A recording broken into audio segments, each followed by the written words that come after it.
Modi is beautiful, looks like an angel, but is a killer. G7 సమ్మిట్లో Donald Trump ప్రధాని మోదీ గురించి చేసిన ఈ వ్యాఖ్య ఇప్పుడు ప్రపంచవ్యాప్తంగా చర్చనీయాంశంగా మారింది. కానీ ఇక్కడ కిల్లర్ అంటే అంతకుడు కాదు. అమెరికన్ స్లాంగ్లో అది చాలా టఫ్ నెగోషియేటర్, ఎదుటి వారిని తన వాదనతో ఒప్పించగల వ్యక్తి అనే అర్థం. ఈ వాక్య రావడానికి ముందు ఒక కీలకమైన చర్చ జరిగింది. ఇటీవల ఒమన్ సముద్ర ప్రాంతంలో ఇరాన్ షిప్పులపై అమెరికా జరిపిన దాడుల్లో 3 భారతీయులు ప్రాణాలు కోల్పోయారు.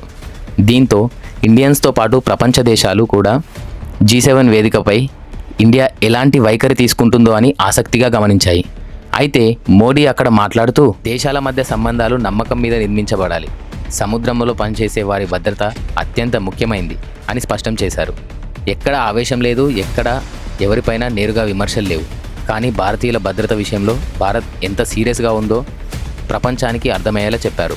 దీని తర్వాత ట్రంప్ మాట్లాడుతూ he looks like an angel but is a killer, is one of the most toughest negotiators, he gets to buy surprise అని మోదీని ప్రశంసించారు.